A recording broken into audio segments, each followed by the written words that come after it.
Laughing Vikings Live. High vibe chats with actors, comedians, and creators, plus stand-up comedy, sketch comedy, and most importantly, you.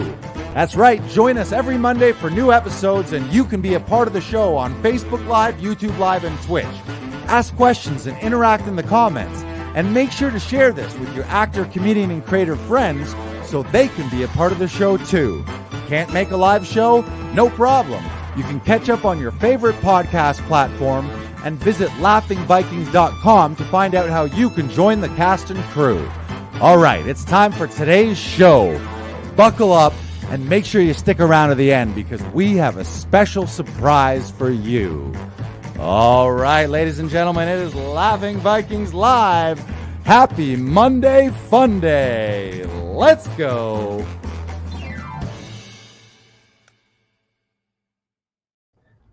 Well, hello there. Look who it is. Brandon Knox. How are you? I am good. Just rocking out here in the studio. I see you've got my Elton John glasses on. I do. Did you steal these from the Elton John? No, of course not. He gave them to me. Oh, of course. Tell us that story, Lars. Tell us the story of how Elton John handed these to you. Well, he was performing at my birthday. Ooh, yes. And he said, you know what, Lars? The least I can do is give you my piano. And I said, Elton, can I call you L? Yes. L. Yeah. I don't need your piano, but I do need those glasses. And he was like, you drive a hard but fair bargain, Lars. Mm-hmm. Thank you for letting me keep my piano and thus my livelihood. I don't know what I would do without my piano, but I can part with these sunglasses. So he gave me the sunglasses and we hang on to them here in the studio. And that's good of you, Lars. That's good of you. Leave the piano so that he can keep touring, although I think he's retired now. So at least you got one final birthday surprise and personal concert from the L. John. I didn't have the heart to take his piano. I was like, I can't take your piano. How are you going to make a living? How are you possibly going to make a living without your piano? Exactly. And he said, thank you. Thank you. And then I think he took his piano and went and did a duet with Britney Spears right after that. Oh, nice. Yeah. What did they duet? Something stupid or? I forget what they did. They legit, that part is real. I think they legit just did a duet recently. It was a remake of an Elton John song. I forget which song. Maybe Tiny Dancer. They might have redone Tiny Dancer. That would be great as a duet. I love that song. If there's only one way, look it up. Look up Britney Spears, Elton John while we're on it. We don't want to leave people hanging. I know everyone watching your podcast today tuned in to find out the latest Britney Spears, Elton John news, and that's why you're here today, and we will deliver the goods. Brandon, what does the internet say? The duet is Hold Me Closer, Tiny Dancer. You are 100% right. See, I stay up on my pop culture. Thank you. Thank you, Hollywood Reporter and TMZ. Yes. Everyone else, welcome to episode 104 here. Brandon's in studio. I am also in studio here. I want to tell you, Brandon, I don't know if you know about this, but I'm slightly coming down from a little bit, but I'm going to climb right back up there. So on Saturday night, we had a rain out. I'm going to say a quote unquote rain out in Comedy Alley. Mm-hmm. The forecast looked terrible, looked like it was going to be raining.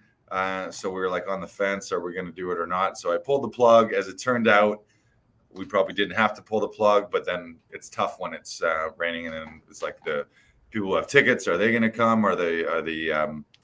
Are the comedians going to come? Do they need to travel or not? So we ended up erring on the side of rain, which I'll never do again. As soon as I did it, I was like, fuck, I would way rather be having a show right now. So I should just regardless of the forecast, I'm just going to think, what's the best possible outcome? Best possible outcome is we have an amazing show. Our audience loves it. Comedians love it.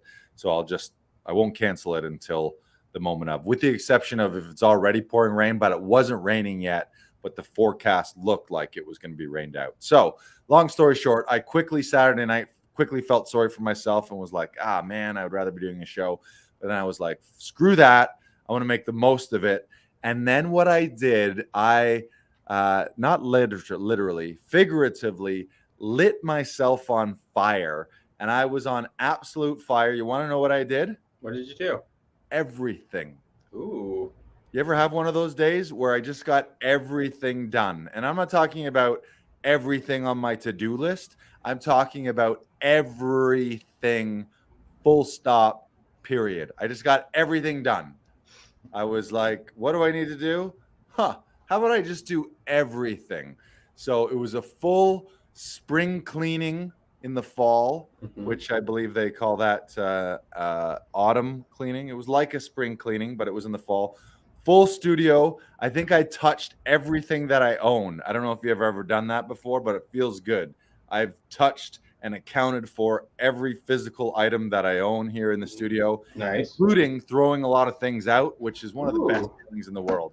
I Marie Kondoed the shit out of this place, got rid of a bunch of garbage, got rid of a bunch of old stuff, reorganized everything, made everything look nice, replied to a bunch of emails, things that were like, you ever have things around your place that need to be repaired, but you need to take it somewhere to get it repaired? Got all that done, got all the bills paid, got all the follow-up emails paid, all the little like things that I've thought of. I literally I did everything, and then I would look around and be like, what else can I do?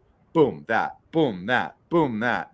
And fun fact about me, when I clean / organize, I'm like a Roomba. Instead of just focusing on one area and doing that, I like walk over here. I'll like find a book. I'll walk over here, put the book down, and then I'll dust that off, and then I'll pick something else and bring it to the kitchen, and then I'll wash some dishes, and then I'll find something and bring it to the bathroom, and I'll wipe down the bathroom mirror. I just bounce around for like 7 hours, and I literally did everything. I did everything, and then I made up more things to do. Just crushed it. You know what it was like? It was the day. Have you ever had the day before a vacation where you're going to fly somewhere and you're like, oh shit, I have to get all this stuff done because I'm going away for 2 weeks. So I did everything. Everything's done. Now I just sit back, relax, and wait for the checks to roll in. It's all done. I was on fire. Not only was I still am. I had to take a little bit of a break because it's like you can't do everything always. So I slowed down a little bit in the last couple of days, but I'm about to fire it back up again. I got more done in that 24-hour span, Saturday night and Sunday, where it was just like, I'm just crushing everything. Throw more at me. It was incredible. And Lars makes this sound like you see what I'm doing here? Oh yeah, please give yourself a pat on the back. I love it. So much done. Bunch of stuff on the website, bunch of stuff behind the scenes, website, social media. We're hiring some new people. We brought some new people on. We're building some new software tools for members, making the members experience better, making things better for the clients. Some Comedy Alley spritz up here, clean the alley, clean the whole back area there. We're looking at maybe a power wash and a paint job for Comedy Alley. Ooh, yeah, let's do it. Grab some more gear. Yeah, totally.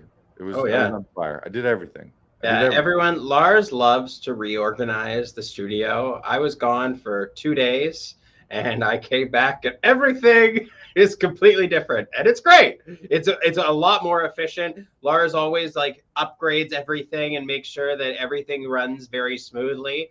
But it's always funny to leave and then 2 days later, everything is just completely changed. And it's great. It's really fun to walk into. Yeah, because you're expecting one way, and then you walk in, you're like, this wasn't here before, was it? Right. Yeah, I Marie Kondo / Feng Shui the shit out of everything. I'm like, this can't be here. This doesn't make sense. Those things are too close. They need to be apart. I moved some things on the walls. I put some things up on the walls. Stuff that was just like sitting around. I finally got rid of it one way or the other, or things that I had to like mail out or ship out or returns. Just literally did everything. But that's one of my favorite things is reorganizing, and I would say re-optimizing. It's actually something I learned from a buddy of mine in university. We used to always razz him for it, but like once a month or once every 2 months, he would always rearrange his room. And so we'd walk in, and his dresser's in a different spot, his bed's in a different spot, his lamps are in a different spot. He's got new posters, different posters. One time he even made his bed. The weirdest thing ever is like, usually a bed is like tucked away in a corner or in the middle of the room. One time he put his bed diagonal coming out of a corner of the room, which was like you never see that. Like you walk into a square room and the bed's diagonal coming out of a corner. But shout out to Jason Fishpool. He taught me that, and we used to bug him where we'd be like, just leave well enough alone, make sense of it, like just set it up somewhere efficiently and then work with that. But he was constantly changing it. And I like that too, because there's a rejuvenating feeling to it. There's a new feeling of like, oh, this is a little bigger and better. Like this is Laughing Vikings Actors Audition Club 3.0 or whatever we're on. We're probably on like 45.0 by now. But yeah, getting rid of things made more room, make it more efficient. In that back room, all the equipments, the lighting, the gear, the monitors, the SD cards, the batteries, making all of that stuff more accessible and better organized. Yeah, it's a common. I think I suggest it. Do it in your life, whatever status quo you've accepted. Every once in a while, I would say quarterly at minimum. At minimum quarterly, just be like, how can I just rehaul everything? And you're like, wow, now this is how I live. Oh, you want to know something else? This is actually big. They should be arriving this week. For the first time in my life, I, Joe Lars Larson, am the proud owner of a pair of Nike Air Jordan shoes. I finally got myself a pair of Jordans. Oh, okay, yeah. Okay. I saw them yesterday, and I was like, "Oh wow, okay, I like those shoes." I'm not talking about the shoes I'm wearing now. These are just fill-ins until the Jordans arrive.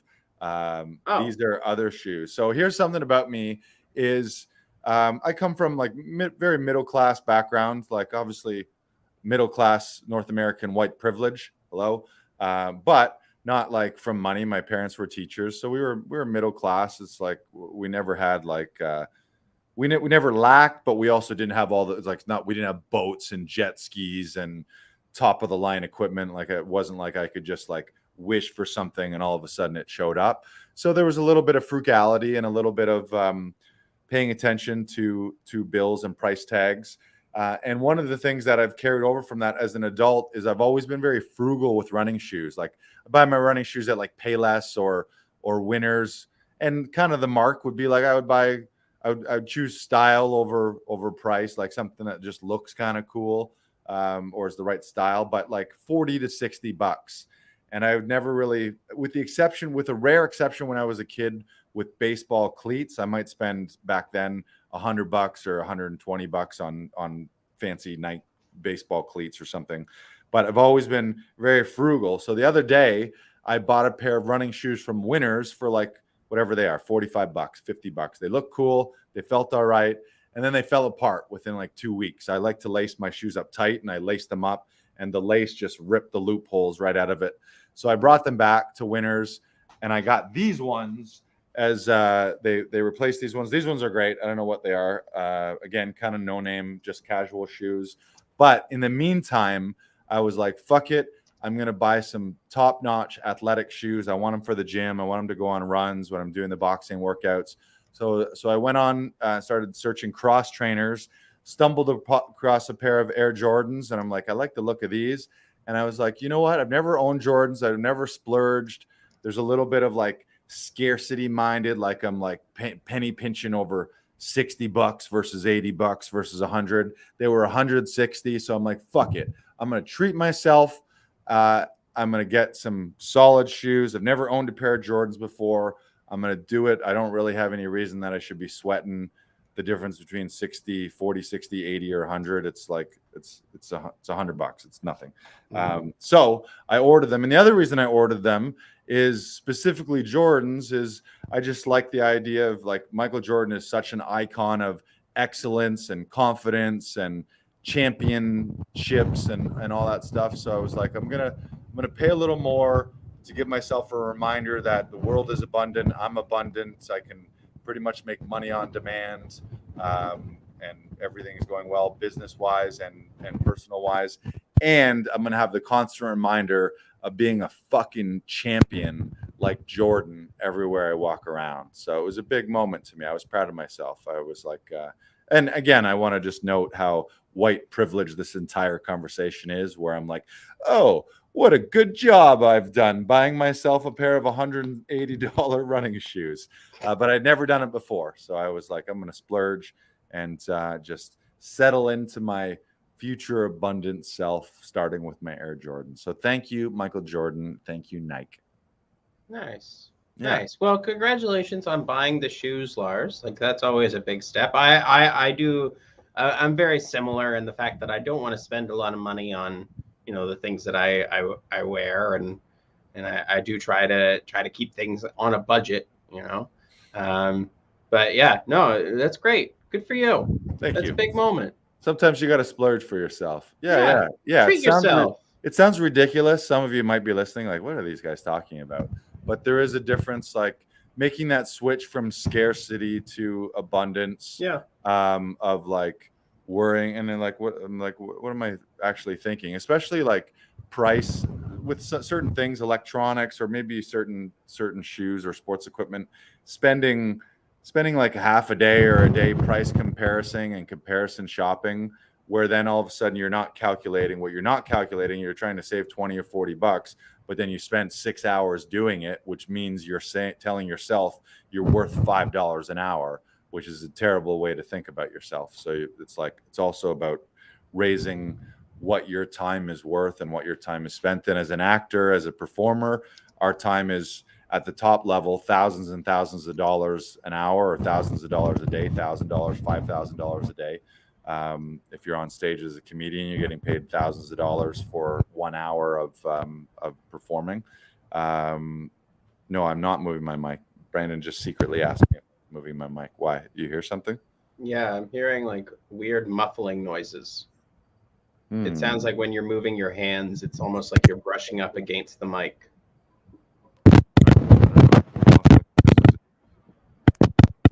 Now I'm moving it.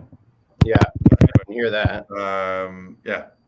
So that's my new Jordan. So stay tuned for my Jordans. And this is my call to action to all of you. If there's something that you normally skimp on because you have the scarcity minded or you're worried about bills, it's nice when it's a reward. So maybe do something cool. For me, it was kind of a reward of getting all that shit done. It was like, man, now I deserve a reward. But whether it's a nice dress or a cool jacket or a new pair of sunglasses or some shoes, go out and treat yourself. Go buy something. Support the economy.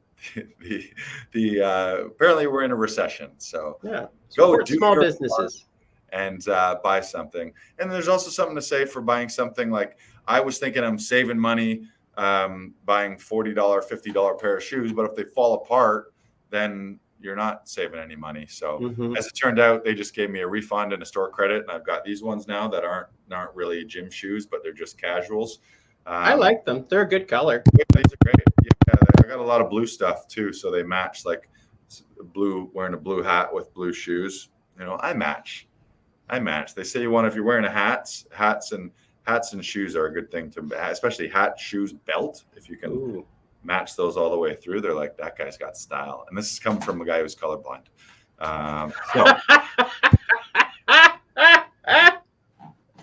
Yeah, that's good. So that's that. Just on fire, man. And I think part of the other thing that I wanted to talk about today, we might have touched on it last week, was just that idea of identity. In order for any changes in your life to happen, it has to first start with your thoughts, and really your thoughts about who you are as a person, the standard you set for yourself. And one of the things, one of my mentors, James Wedmore, through Business by Design, he always talks about you have to make decisions from your future best self. So if you're you can relate it to business or to acting. If you're brand new in acting and you are doing smaller bit parts, Well, if you're thinking like a bit part player and you're thinking like a background player and, oh, I just got one line. No, you got to project yourself forward to how does a leading actor work and operate? What do they look like? What do they sound like? What are their habits like? And obviously those are two very different things. And you want to operate from that future top self. Or from a business owner, you, like for me, part of this expansion is me realizing I have to act like a digital CEO for Laughing Vikings and Actors Audition Club. And I got to look forward, like at top level, if this is an international global company with multiple locations and hundreds of actors and performers being involved, then what does that business operate? What does it look like? How does it operate? What's my role and what's my area of focus there? Which is why we're bringing on new session directors, why we're bringing on virtual assistants and remote editors and podcast editors and all that kind of stuff. Is instead of thinking where are we now and scrambling to operate based on present or past tense. The worst is when you operate from a past identity. A lot of people do that. You think based on your limitations, stories you've heard, stories you told yourself, stories your family said to you, things, remarks you've collected over the years about who you are, that minimize who you are. And then you act according to your past and you never break free or you never get to a next level because in your head, your identity is tied to something a teacher or your parents shit talked you into thinking and believing about yourself. So it's about who do you want to be and then start acting like that person now. And what ends up happening is you live into that future based on having those thoughts and that identity. And so like being, and a big thing for everyone, whether it's actors or business people or just in your own family, is operating from a role model standpoint. So realizing that it's not just about you, realizing that your family members, your friends, your peer group, your coworkers, the general public, people are always watching and people are always seeing what you're doing. And the more you can elevate yourself, the more you'll have a positive impact on those people around you. People see you as a role model and be like, wow, that person's kind of got his shit together. Or when the shit gets tough, that person doesn't lose their mind. They stay calm and they stay collected and they still seem positive. And then people will look to that. So I think that's the lesson for everyone is to just maintain.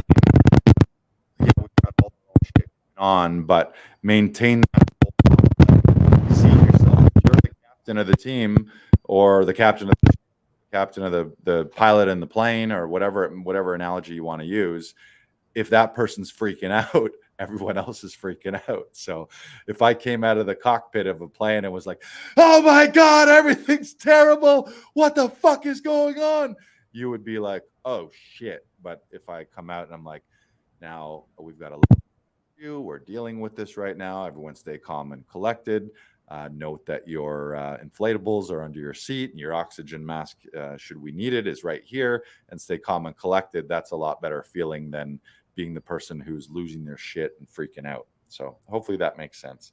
Be a role model, live into your future self, your highest self, and remind yourself every day, is the person I want to be the person I'm acting like and acting from right now? And if not, there's a disconnect there. And often we're living into our past rather than living into our future. That's my TED Talk for today. Well done. Well done. Yes, my Lars. Yeah. No, I think that's very true. I've been working a lot more on my music, or getting better at understanding music, because I want to be in music theater more. I miss it. It was a lot of fun, and I love the genre, and I'm continuously focusing on learning that aspect of it, so I'm confident when I step on stage and I'm working with somebody else on it.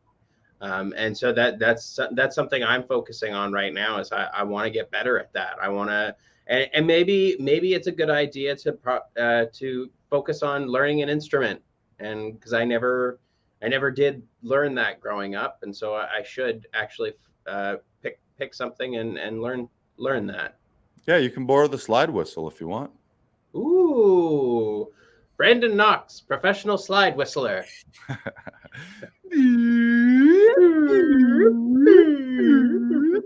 That's interesting that you say that, because I remember not too long ago you were sort of lamenting and cursing musical theater, like you were fed up with it. I think you maybe, without naming names or situations, I think you had maybe a negative experience that turned you off it for a while, and you were like, I might remember you specifically saying "fuck musical theater" at one point, or like, I never want to do that again, or Yep. I've had enough. So nice, good to see you Yeah. back in the musical world. Yeah, and for just continuing on that TED Talk rant about living into your highest self, for an actor, it's like, decide what you want and what that person's going to look like, and then what do your daily routines and thoughts and habits look like. For a leading actor, that probably means you're doing daily warm-ups, daily workouts, you're working on monologues, you're working on texts, maybe you're spending time networking and collaborating with other actors, other directors, filmmakers, or at least part of your day is happening, creating community or developing relationships. Someone who's a lead actor as well, if you're aspiring to be at that level, likely has a team around them too. So it's about building that team. What's your relationship like with your agent, with your manager, publicist, accountant, all of those people? Is just realizing, if top level you want to be like that A-list type person, well, they're almost a whole industry or a company in and of themselves. So start thinking like that and start building that. Can you, even as an actor, to pick up a virtual assistant or a personal assistant, where they're handling maybe some of your social media, or some of your social media management, or even some of your outreach, or maybe they're helping you develop a website, or little things like that. Thinking of what's your zone of genius as a performer, it's really going to be, you want to be on stage, on set, or you're rehearsing, or you're writing, or you're working on like the business side of things, your marketing side of things behind the scenes. And then all of the things in your life that aren't that, how can you outsource that? So, little things like, or hiring someone to take care of your laundry, or someone to help with your bills or your accounting, or a bookkeeper. All those little things where it's like, it's not your zone of genius, but it needs to get done. But if you spend time doing it, then you're not acting, or you're not rehearsing, or you're not reading, or you're not working on your voice or your body. Just figuring out ways to stay in your zone of genius, because like you as an actor, as a union actor, your pay rate is $1,500 a day at kind of minimum there, if you consider buyouts, I guess. But even if it's, just make it simple, call it $1,000 a day. That's like it's $100+ an hour for an 8-hour day. I know that film days are longer, but figure out that hourly rate, and then start to think, okay, if at top level I'm paid $1,000 a day, I can't spend my day doing $5 a day tasks or $5 an hour tasks. So figuring out how to stay in that zone of, are you rehearsing? Are you writing? Are you on set? Are you on stage? Are you auditioning? Or are you working on the business? And everything else is probably taking you off that path if you're spending too much time with it. Make sense? Mm-hmm. Yeah. All right. What else can we chat about? Chit chat. Have you had any realizations this week? And I mean, I think that's the big one. I've been on a lot of calls for the business, and a lot of business coaching, and a lot of that is just raising your own personal standards, which is what to us, raise your own personal standards to the heavens, seeing yourself as a top performer, and just living into that. I think that's been the main goal for me, is just top level. And I think also asking yourself, if I was really going full out, and I think most of us can agree that, I don't think anyone is like full out 100% all the time, like just like one track mind, here's my goal, and I'm fucking full bore going for it. But ask yourself, what would that look like day to day, week to week, if you decided, okay, these 100% are my dreams, and I want to get this. Eliminating distractions and figuring out, what do I do on a daily basis? What opportunities can I be creating? Does that mean applying for more castings and auditioning more? Does that mean getting your profiles up on all these casting sites? Does that mean putting together an email campaign or a direct message campaign where you're reaching out to industry people to connect with them and attend events? Does that mean you're putting together your pitch packages and your Bible for your own writing projects? But just really asking yourself, are you going after everything that you want? Camille Blott is releasing a new single this week, and it's called "Playing Small." And that whole song is about deciding that you're not going to play small anymore, that you're going to go up to the plate, take big swings, hit big home runs, and not settling for less. And often it's our own, like, the biggest obstacle in everyone's life is themselves, no question, unless you're in an abusive relationship, or if you're in a world, a country where you're being oppressed, or you're in prison, or you're refugee, or things like that, where you're having those kind of issues.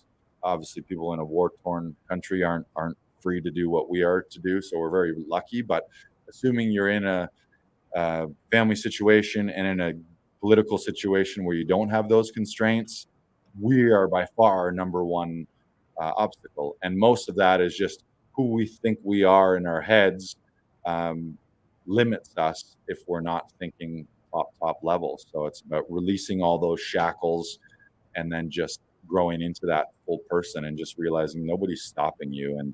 And the challenge too is we all have these little voices, like social media voices, a friend you heard, an old high school rival, a teacher you didn't like, someone in your family, a relative who they just said something in your ear, and they said it one time and it stuck in your head. Maybe they don't even remember it, and they're like, but you're walking around with it thinking like, oh yeah, so and so I could never do this, or so and so said, who do you think you are for thinking that you can do this? Mm-hmm. And stuck with you. They might have forgot about it forever, and maybe they would even feel bad hearing that you think that because of that one thing. They'd be like, oh, that was just a thing I said one time. I didn't mean that to ruin your dreams for your entire life. So it's just about releasing those shackles and then stepping up. What can I be doing if I'm full bore every day, week in, week out? Now, not saying there's also a balance with that hustle mentality. You don't need to be hustle, hustle, hustle. It's that weird balance of going after things and fighting for things, but also trusting the universe. I think a lot of success just comes from attracting those positive things to you rather than feeling like you got to go fight tooth and nail and you got to stay up and burn the candle at both ends and hustle, hustle, hustle and get and more. A lot of it comes from just living in a state of peace and tranquility and trusting that all things are going to come to you in the right time and that there's divine timing to the universe. So it's that weird balance of hustle, but also patience. Mm-hmm.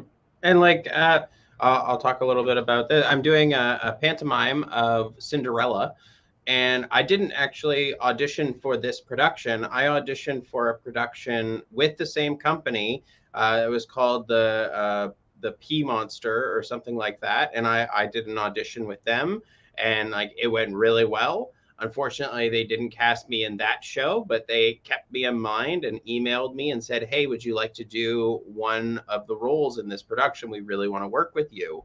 And so that's how I ended up becoming a part of this new production, is because I had auditioned previously and didn't get it, but they still liked my audition and wanted to work with me.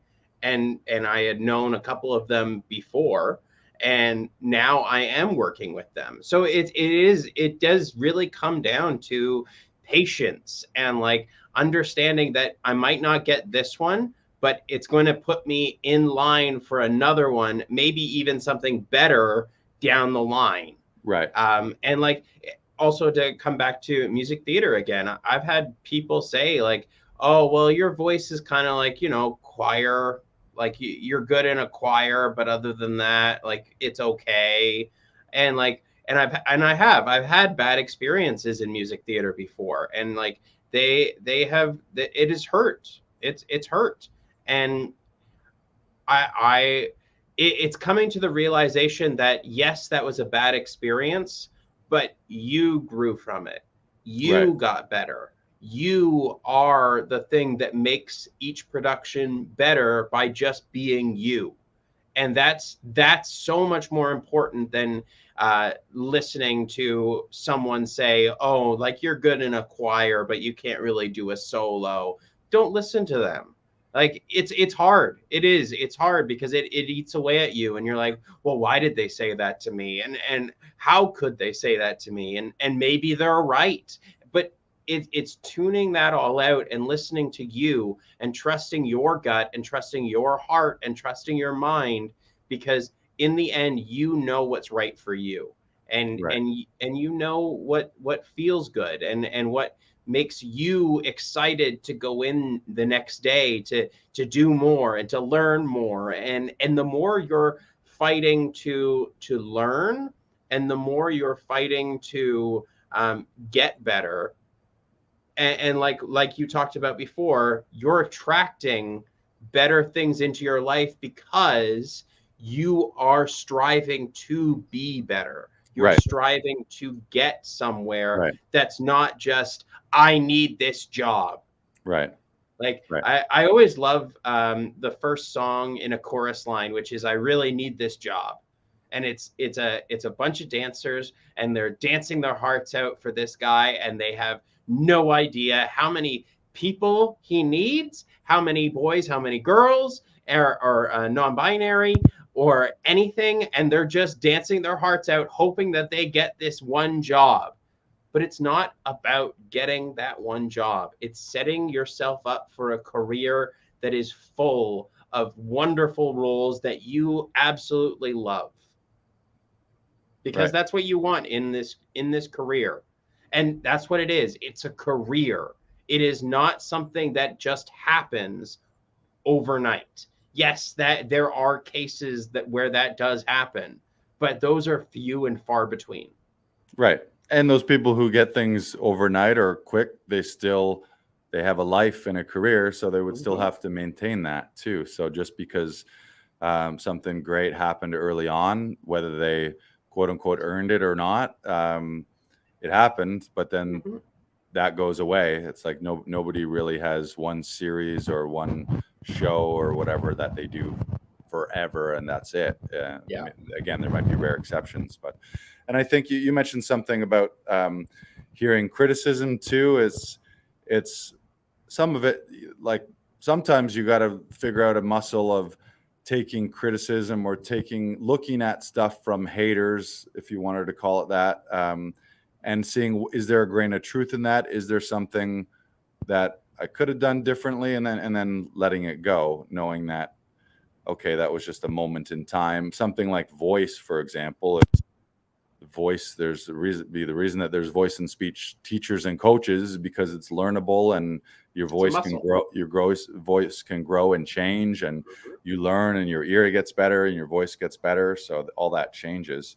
And just recognizing that you really are never who you were in the past. It's always like it's a new now, and then it's the future. Whatever happened in the past is the past, but there's an opportunity for new beginnings and new endings at any point. Or you hear that saying, it's never too late to become who you were always going to be, or something like always meant to be. Yeah, something like that. So making sure that you fight for what you want. Don't let other people limit you either, but don't let your own thoughts limit you too. Anything else we want to say on that? No. Yeah. Keep fighting to be better. Keep fighting to do what you love. And that's what it's all about. And like, find the fun. Find the fun. Right. Sometimes it's hard to find, but the more you strive to find the fun in anything that you're doing, the more enjoyment you're going to get out of it. And the more you're willing to put more, the more fun it is, the more you're willing to put yourself on the line to do it. Right. And the nice thing about fun is fun. And so you're going to enjoy the process. And that's really what you want, is you want to be enjoying the journey, not the destination. And if you're the type of person, if you're always so hyper focused on the next booking, the next paycheck, the next IMDb credit, you're often missing out. And I've been guilty of that too. Where you're just never really present and grateful for what you have right in front of you, because you're always, our stupid human brain is always finding more. What's the next thing? And then we end up missing all these blessings that we're surrounded by. Or I think many people have had this, is I've booked something big and I'm already thinking about when it comes out, rather than focusing on my prep and my shoot days and being fully present there. I'm like, oh, this is going to be amazing when this comes out, and I get the demo reel and I can show this to this casting director and this casting director, and this thing is going to launch me to the next thing, where great that I'm connecting the dots and in my mind building stepping stones and seeing things map out and develop in the future. But also I got to take a minute sometimes to just be present and realize that stuff's going to come. But right now I got to break down these scripts. I got to show set or on day, and then just trusting that those other things will come when they come. But often we can miss a lot of blessings in our life because we're always focused on the next thing. And you hear that saying of your past self. There's versions of your past self that would be like freaking out, ecstatic to know where you are today. But often by the time we get there today, we're just still thinking about the next thing and the next thing and the next thing and the next thing until you die, and you're just never really satisfied because you were never just grateful for what you had right now. So enjoying the journey and enjoying the process. And if you love the process, then you just love the game. And then it's like win or lose. It's like, well, win or lose, I played the game that I wanted to play all my life. So the bookings came and bookings went, and some things worked out and some things didn't. But you always know that you were in the game and you're playing the game that you wanted, rather than sitting on the sidelines thinking, oh, that looks fun, I would love to do that, but I'm going to stay here and do this crappy job that I hate. That's not a life that you want to be living either. So take big swings, live in the now, be grateful, love the process, and balance fighting for what you want with patience and trust, and trusting the universe that everything, if you just chill out, the universe is designed to make things happen for you. So it'll happen for you. I like this. So went a little meta on this. What do you got here? You want to make sure you're letting people know we're on TikTok? So we started. You go. No, you go. No, you go. We're on TikTok right now. We're on TikTok. We're on the TikTok. We're on the TikTok. We got two separate accounts. The comedy account, which mostly stand-up, is going to be Laughing Vikings, and all the acting and audition-related content is going to be at Actors Audition Club. So if you're on TikTok, hit us up there. Of course, we're also on Instagram and Facebook as well. You can hit us up on YouTube, and wherever you're watching or listening from, make sure that you subscribe to one of the podcasts. Hit those notifications. We're putting out an episode every week, and we've been doing that every week since 2 years ago, 2020. I guess. 2021, also, actors out there, if you missed our live training series, there's still time. You get instant access to our Audition Hero virtual training series. Go to laughingvikings.com/audition hero. When you register, you'll get access to all the 3 days video replays, and you can take a look at that. And what did we do? And we spent 3 days talking about how to up-level your auditions, how to improve your audition process, and how to start operating as a professional using professional systems and processes during your audition process to result in more bookings for TV and film. So register, go to laughingvikings.com/audition hero. And then if you do want to join Actors Audition Club, we have closed the membership right now, but we are thinking about opening it up again in October or November. So if you want to join the wait list to become a part of Actors Audition Club, please join us now. The link is laughingvikings.com/join. We want you on our team. Right, and what that'll do is that'll get you on the priority wait list. So when we do open the doors, you'll get a sneak peek. You'll be first to be notified even before we open it to the public. So everyone on that waiting list has an opportunity to join. And the reason that we do that, we do it in waves so that we can make sure to onboard our new members. We can spend time and focus on them, make sure that they're comfortable with their audition process, that we can get to know them, get to work with them, get through any just growing pains of being in a new environment and having new audition systems and a new self-tape. And then we close it up. But if you want to hop on that priority wait list, go to laughingvikings.com/join, and you'll hear about the next time we open her up. You got a quote to inspire our week here? I do, and it comes from a wonderful performer. You may have seen her in a couple of small little movies, one of which being Legally Blonde.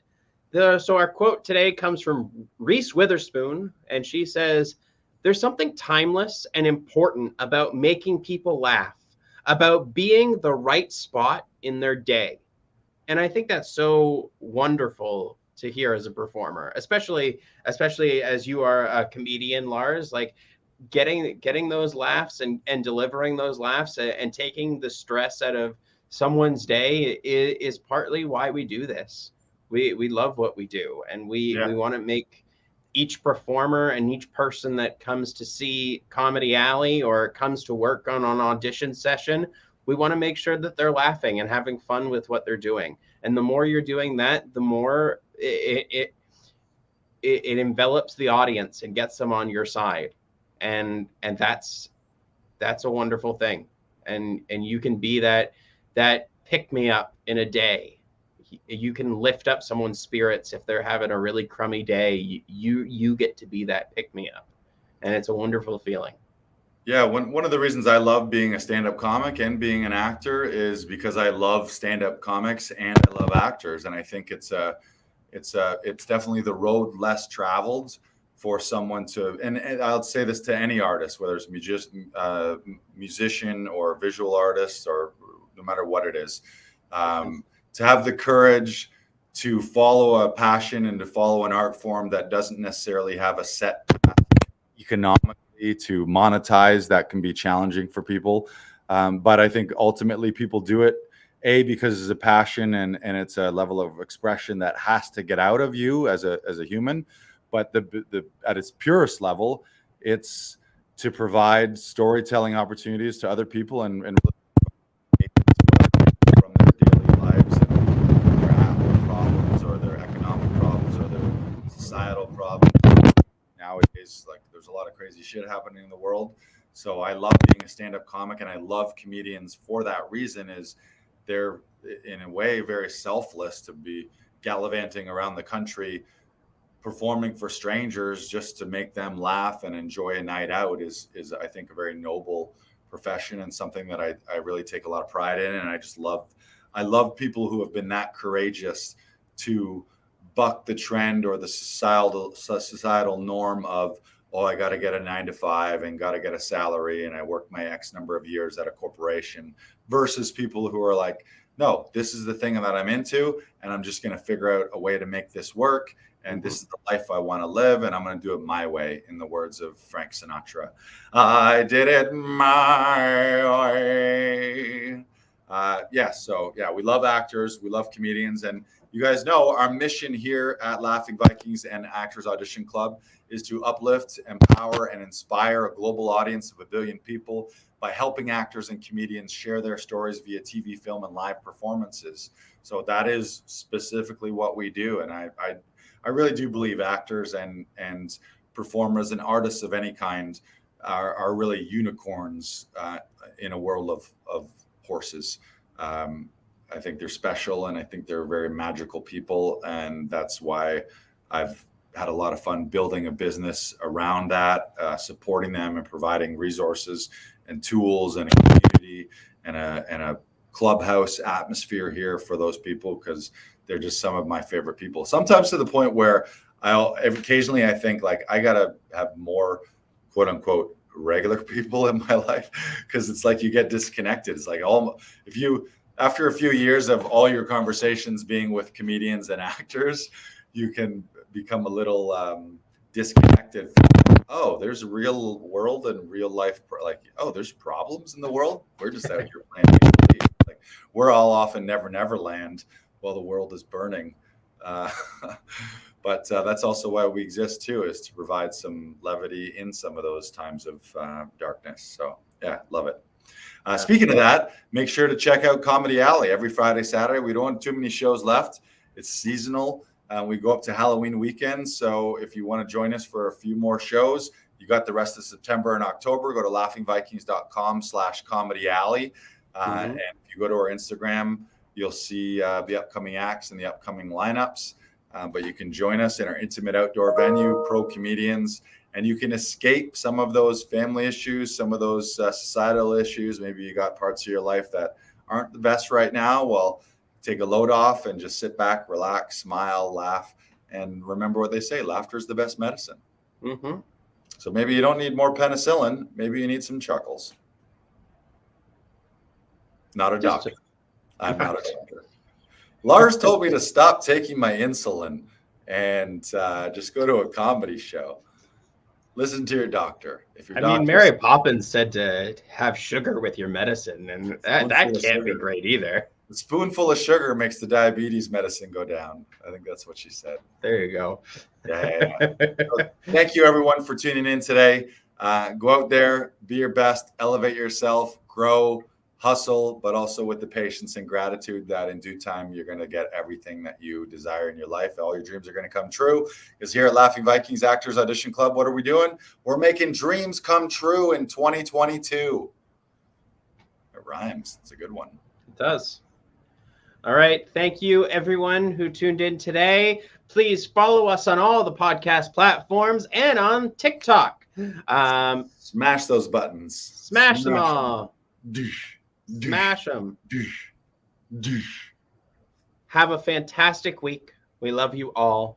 Thank you all for tuning in. All the best. Goodbye, goodbye, goodbye.